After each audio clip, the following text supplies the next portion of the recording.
The Special Features Division of WOR brings you at this time the official closing ceremonies at the New York World's Fair 1939. During this broadcast, we shall take you to several vantage points on the fairgrounds for word pictures of the first act curtain in this spectacle of the world of tomorrow.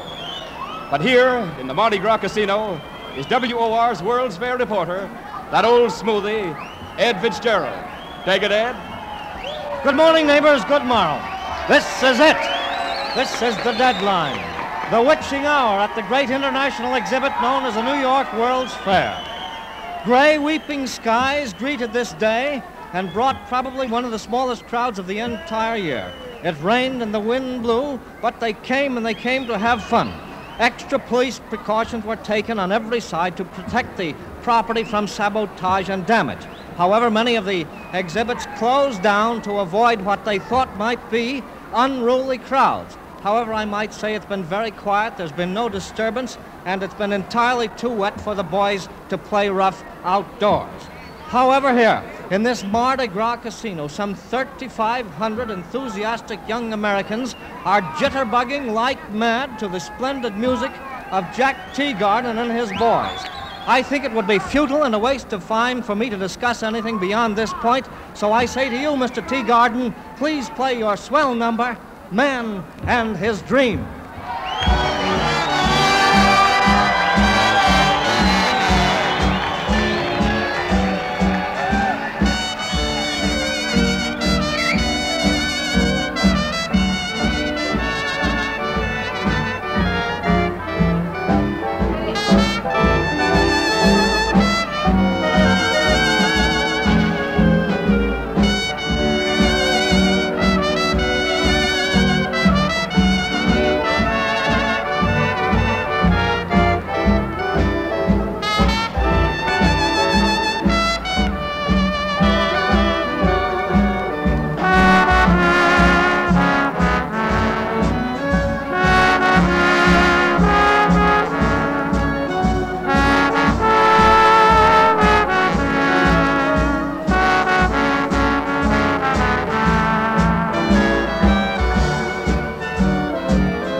Well, neighbors, you hear the boys and girls cheering enthusiastically for Jack Teagarden and his boys.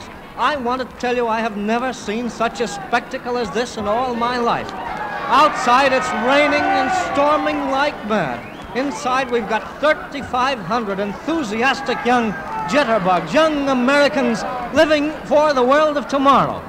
There's so much more I would like to tell you about this big pitch up here tonight, but I'm afraid this crowd would tear me and Mr. Teagarden limb from limb. They're here to dance. They're here for music. Oh, you're going to hear music. You're going to hear a number written by Mr. Teagarden called, oddly enough, Swinging on a Teagarden Gate. Give, my lad, give.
But now let's move on from this colorful scene. World's Fair executives are waiting to make a brief report of the year's activities and give us a glimpse of what we may expect in 1940. Ladies and gentlemen, Commander Howard A. Flanagan, Executive Vice President of the World's Fair and Administrative Officer in charge of operations. Commander Flanagan. In speaking to you this morning at this last late closing hour of the New York World's Fair of 1939, I want not only to express the corporation's and my own wholehearted appreciation of the enthusiastic interest and support which you, the public, have given this exposition in the season just past, but also to invite you, one and all, to plan on renewing that friendship by returning early and often when we open the gates next May the 25th on the New York World's Fair of 1940. We have already received assurances from so many of our industrial participants, from state and other governmental agencies, and from the amusement world of their intention of being with us again next year, that we feel we have every right to promise you that the fair in 1940 will be even more spectacular than the one of 1939. We know that in the exhibit area, many of our exhibitors, large and small, are planning to increase the interest of their exhibits and to present an even more impressive demonstration of the new and powerful art of improving public relations and stimulating consumer interest in their product through the medium of display showmanship. The foreign area, where this year so many of you have formed acquaintances with the people and the products of dozens of our international neighbors, will undoubtedly be as large as this year's, and according to projected ideas for its 1940 character, will be even more interesting and more effective in bringing our people in touch with the people of other lands, thereby creating a better understanding of their problems and their progress. These same ideals will, of course, dominate our thinking in the planning of the States area, for which the cornerstone has already been laid in the signing of the contract for the state of Florida's participation in 1914 several days ago. And tonight, New Jersey will become the second to fall in line by the signing of its participation agreement immediately following this broadcast. In this connection, and at this time, I wish to take the opportunity of expressing my thanks and congratulations to Governor Moore and to Mr. George de Benville-Kime, Chairman of the New York World's Fair Commission, for the constant and diligent efforts which they have put forth to put this state before the public by its participation in the New York World's Fair of 1939 and make possible its participation again in 1940. Thank you, Commander Flanagan. And now, before we terminate our broadcast from the New Jersey building, may I present Mr. George de Benville-Kime, Commissioner General of the State of New Jersey, who will officially record New Jersey's participation in the fair next year. Mr. DeKime. Commander Flanagan, Governor Moore of New Jersey has recently proclaimed that the state of New Jersey would participate in the World's Fair of 1940. And it is a great pleasure on my part to sign the agreement with Commander Flanagan this evening for the state of New Jersey to participate in the fair of 1940. Every effort will be made by us to make our exhibit as great or even more interesting than the one that we had in 1939. Thank you very much. Thank you, sir. And now, ladies and gentlemen, just before we leave, I'd like to introduce to you Dr. John S. Young, the Director of Radio and Television for the New York World's Fair, who's done such a swell job. And may I say, in behalf of the broadcasters of the nation, that he has really done a swell job, whereas the media of publicity and other diversions may have fallen by the wayside just a bit because of world conditions and other factors, that Dr. John S. Young has really made us conscious of the New York World's Fair by radio. So, John, come on in and tell them what we may expect from you next year. Thank you, Dave. I am very happy to have this opportunity to express my gratitude to the Mutual Broadcasting System for their excellent work and sincere cooperation during the New York World's Fair of 1939, and to thank their gracious chairman of the board, my very dear friend, Mr. Alfred J. McCosker, for the many services he has afforded us. I would like to express also my heartfelt appreciation to Mr. Neville Miller, the president of the National Association of Broadcasters, the controlling body of the radio broadcasting industry in the United States, for his courtesy and his assistance given to us during the fair of 1939. The New York World's Fair has been, I believe, an impressive display of the desire of men and women of the entire world to work together peacefully and constructively. For 3 years and over since its inception and during the actual construction, some 60-odd nations have worked side by side to bring their finest and most representative products, their hopes, their plans, their ideals to this great exposition. The field of radio, and particularly the Mutual Broadcasting System, has carried the story of those men and women and their hopes and plans to millions and millions of listeners throughout the world. It has inspired them to visit the fair, and to those unfortunates who were unable to attend the exposition, those that we call in radio the shut-ins, it has brought a little of the excitement and the color of this greatest show on earth into their lives. In this brief but sincere message, I would like to thank everyone who has worked with me in bringing the message of the New York World's Fair to millions. May the strong chain of the Mutual Broadcasting System grow ever stronger. We have depended upon and appreciate the splendid cooperation given to us at the fair by everyone in radio. We look forward with eagerness to our work for the New York World's Fair of 1940. And so we say, hail and farewell. The New York World's Fair of 1939 has ended. Long live the fair of 1940. Thank you, Dr. John S. Young, Johnny to us in radio, and we're looking forward to many swell programs from you during the coming winter and next year. And now, down in the Midway, scores of last night visitors are swarming about, taking a last look at midgets, headless women, carnivals, and other attractions. For a word picture of the amusement area, we switch you to Little Old New York. And this is Alvin Giuseppe speaking from the dark and cold and wet entranceway of Little Old New York, and finding it difficult to conjure up the memories of this last bright summer when vast throngs pushed their way here along the Midway loops, under colored lights and past noisy barkers. Facing the south, along dark streets filled with puddles, we can see the carnival area that 32 million fairgoers saw during this year. There are the ghostly gray walls of Merry England, the windmill of the Dutch village, and the giant white framework of the roller coaster. Then the rain-drenched tower of the parachute jump, now looming up in an uncomfortable night. Back on the other loop is the deserted Sun Valley Snow Village, the shacks of the sideshows and machinery of the thrill rides, the great revolving cash register, the midget village, and the blue and white music hall where Bill Robinson nightly danced through the hot cotto. Finally, across the way is the massive stadium where Billy Rose's Aquacade delighted thousands. Over everything tonight hangs the somber and deadening fog of something old and deserted, and yet we all know that next year this same area will again burst out in a blaze of lights and music and noise and color. For the amusement area, like all the fair tonight, is just closing its eyes and taking a long winter snooze. And now one of America's youngest and most successful showmen is standing beside me. He's Michael Todd, who presented the Hot Mikado show at the big music hall here. Mr. Todd, you were good enough to brave the cold and join us tonight. Now I have some questions to ask you about show business in the amusement area.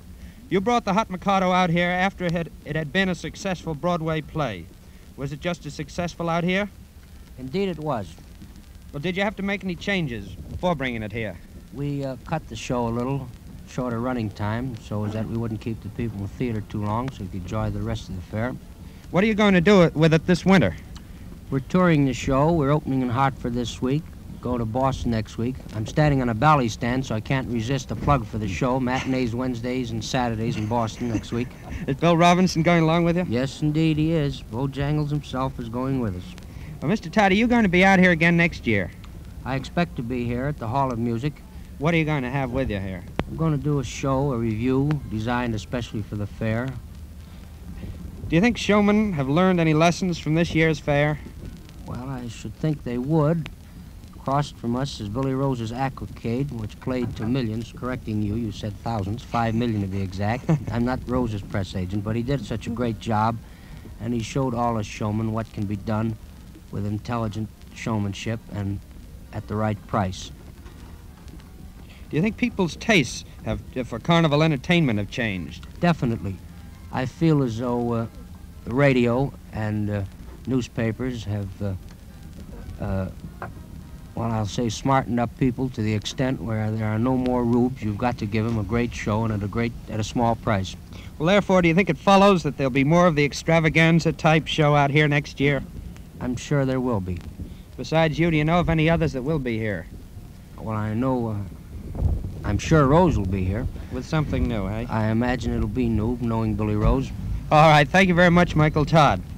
And now I want to introduce Jerry Danzig, who conducted the popular Welcome Neighbor program from the fair all this year over Mutual. Good evening, ladies and gentlemen. An occasion like this brings up certain memories.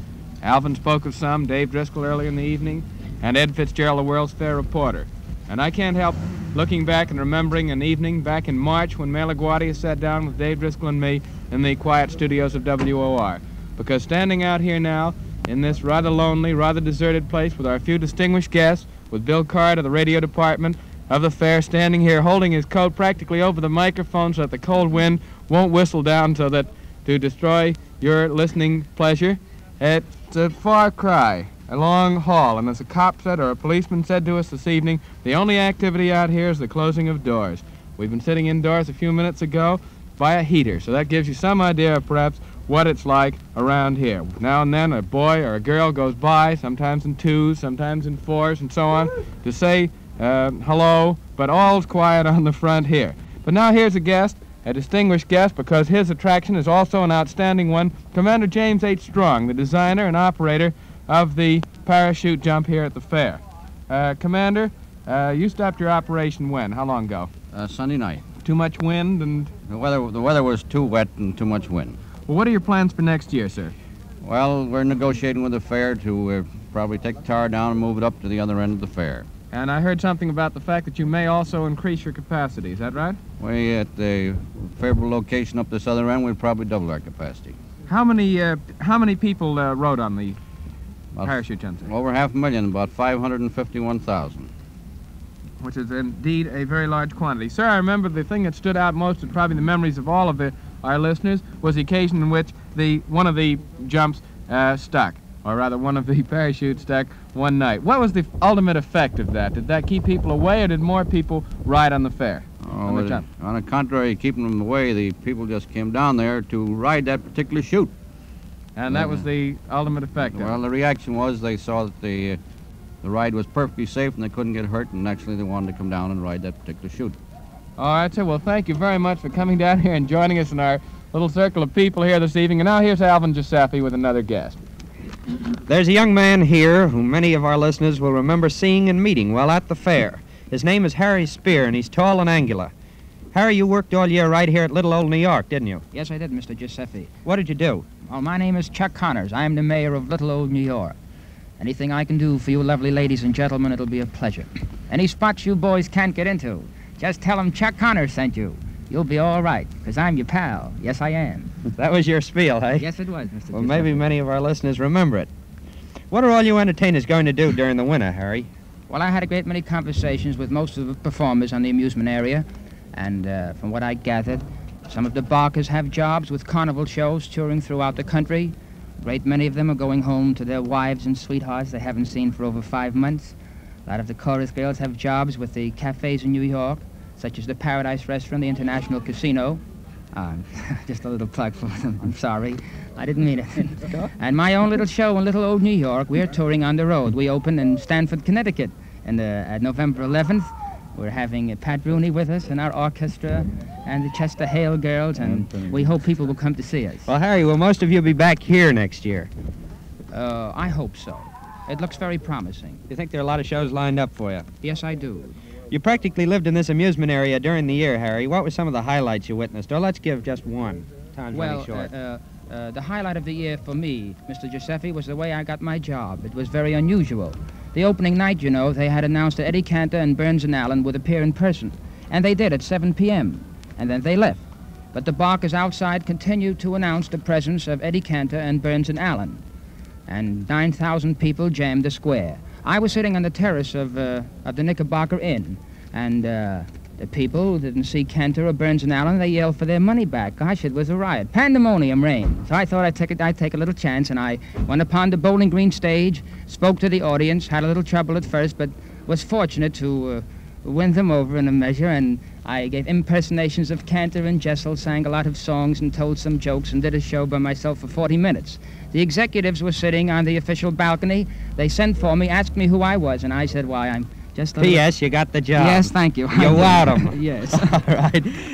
Thanks very much, Harry. And so, ladies and gentlemen, we say goodbye to the amusement area, where tomorrow the babble of voices will be replaced by the clatter of hammers as workmen board up the concessions for the winter. We take you now to the dark and deserted Court of Peace. Hello, goblins. This is one of the goblins in the Court of Peace. I feel like a goblin. I look like a goblin. There's nobody here but goblins, so I must be a goblin. Well, ladies and gentlemen, this is Dave Driscoll speaking from a sopping wet and cold Court of Peace. The sky overhead is clear now and the rain has disappeared. The amusement area may have had its stragglers, but the exhibit area in the foreign section is completely evacuated.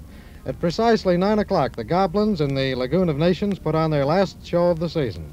A few of the hardy last night visitors stood out under umbrellas and watched, and over in front of the Norwegian pavilion, a little crowd stood about and cheered as someone ran down the nation's colors from the mast above the door. It probably was the first time any one of the nation's flags was run down during the entire 6 months run of the fair.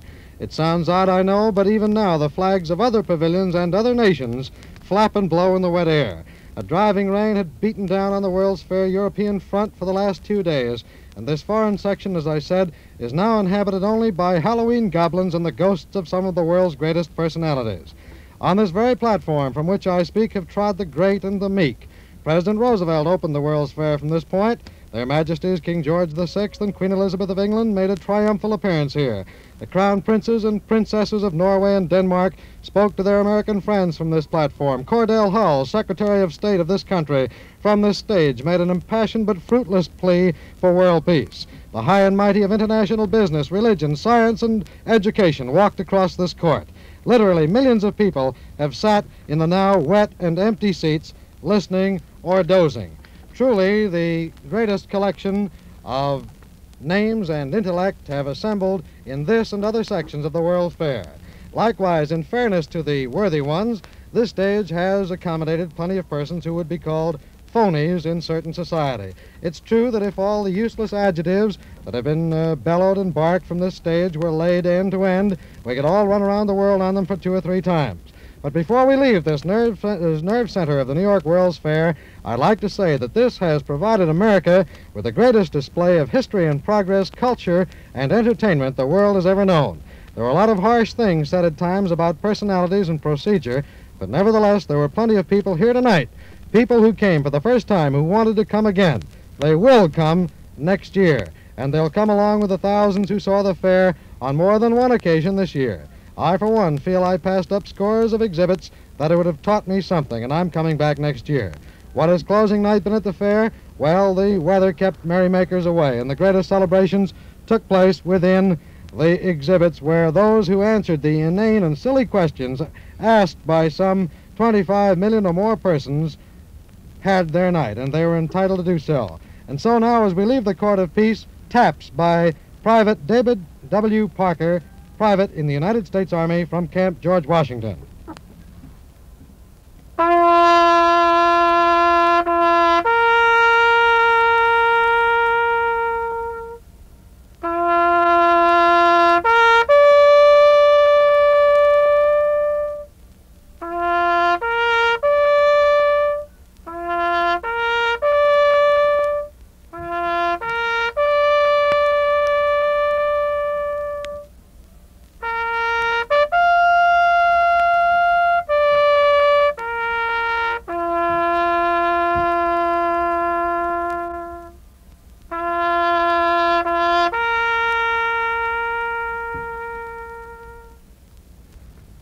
Thank you, sir. And it was a swell evening out here tonight, the closing night, and it was a swell show all during 1939. More of it next year We hope you'll be out here. And now the story of the New York World's Fair 1939 has been written, of course. The show will open again on May 25th, 1940. And now, a flip of the switch, and we bring you Jack Teagarden and his orchestra playing the last number at the Mardi Gras Casino.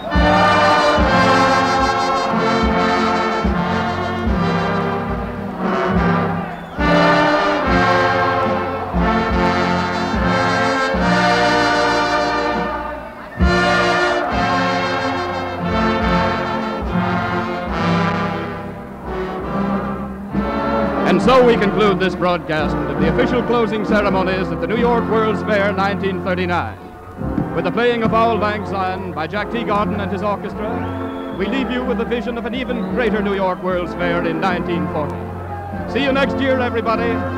This was a presentation of the Special Features Division of WOR. This is the Mutual Broadcasting System.